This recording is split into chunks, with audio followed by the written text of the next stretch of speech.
There are rich teams and there are poor teams. Then there's 50 feet of crap. And then there's us. We got to think differently. I actually had 4 jobs. I was working as a night watchman, I was working at flipping hamburgers, I was working at a convenience store, and I was doing a little bit of teaching. The only thing I knew anything about was baseball, so I started writing about baseball. You're discounting what scouts have done for 150 years? We're going to shake things up. Bill James started writing about the valuation of baseball players using regressions analysis. I spent a long time trying to predict how many runs a team would score. And given how many runs they scored, how many games they win. Seems impossibly simple now, but that was all it was. At the time, nobody else knew. Nobody was counting it. It was baseball hobbyists, people who had quantitative ability but had no connection to the game, who were generating all this new, essentially, baseball knowledge. If there's a runner on second and no one out and a ground ball is hit to the shortstop, the right play is to be aggressive and try to make it third. And I had written about it, and all of a sudden I realized the Oakland A's were doing it. That was actually the first clue I had that these people may be paying attention to what we're doing. Bill James' way of analyzing baseball was finally beginning to take hold in the major leagues, led by a progressive front office in the East Bay that would soon take the American League by storm. The way out. And he was backed into a corner with his payroll, and he was just looking for a way to win. How are these guys going to survive when they have X amount of money and their competitors have 10 times that amount of money? What these guys decided was, we got to look for new knowledge, we got to question everything. They found great inefficiencies in the way they were valuing players.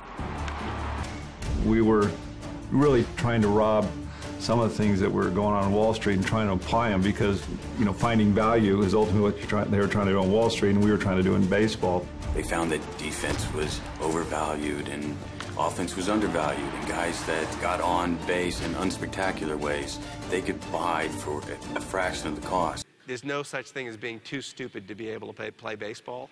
It is the sport you can play with just minimum amount of mental activity, and it attracts people who are qualified. And those people are not well equipped to run regressions analysis or to think creatively about data. Or to ask interesting questions about how you go about gathering data from a baseball field. So in order to do this thing that the Oakland was doing, you had to bring in a different kind of person a lot like the kind of people who were in this audience, and who often had no experience in sports, but had a lot of experience with thinking about data. And the Paul DePodesta, who was the second in command, Harvard graduate in charge of R&D, said in a funny way, that's exactly the point. He said for a player to become a member of the Oakland A's, he has to be defective in some way. There can't be any corporation in America, any industry, where the employees are as scrutinized as professional baseball players. They do what they do in front of millions of people, many of whom just assume they are experts in valuing baseball players. They have statistics, sometimes the wrong statistics, but nevertheless, statistics attached to every move they make on the baseball field. They've been doing basically the same thing for 100 years and more or less the same thing for 150 years. If that employee can be so badly misvalued that you can build a juggernaut out of essentially the rejects of the profession, the defective parts, then who can't be misvalued? And at that point, this story to me, and it still is this, it's a story that isn't so much about sports or baseball. It's about markets. It's about how they work or don't work, especially when you're trying to value people. So when I got to the A's, I did what I think is my favorite business practice, and ultimately what I think is probably the most important one, and that's I started to ask the naive question all over the organization. Now, the naive question is this: if we weren't already doing it this way, is this the way we would start? If we weren't already doing it this way, is this the way we would start? And I started asking the naive question all over the A's organization in search of things as they were, just because that's the way they had always been. Now, it seems like a pretty simple test. And in fact, Peter Drucker, introduced this test, I think, decades ago, and yet our public and private institutions are replete with examples of things as they are just because that's the way they've always been. I mean, why is the workday 9 to 5? Why is there still an electoral college? In baseball terms, why do people still believe that trying to bunt and steal bases helps to score runs?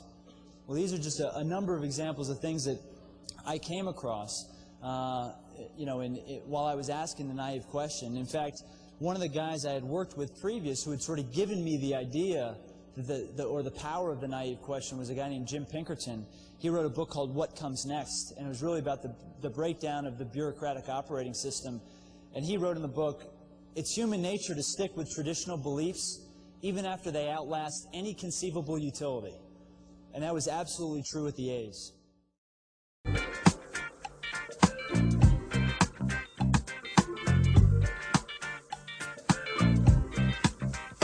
I was walking down the street, concentrating on trucking right. I was walking down the street, concentrating on trucking right. By the time I was 14 or 15, I had begun to realize that a lot of baseball's traditional wisdom didn't actually make sense.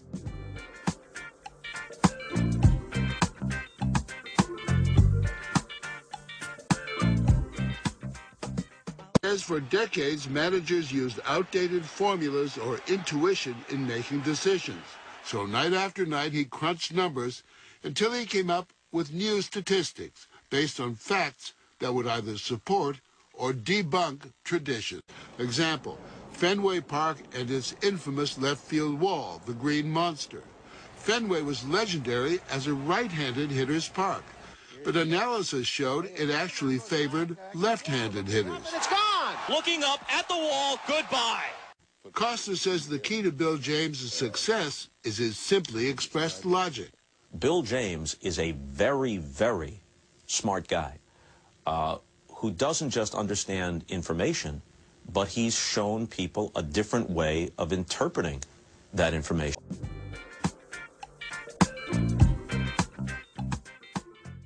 Major League Baseball was slow to appreciate him. When James claimed that legendary manager Sparky Anderson was more lucky than talented, Sparky shot back that James was a fat little bearded man who knows nothing about nothing.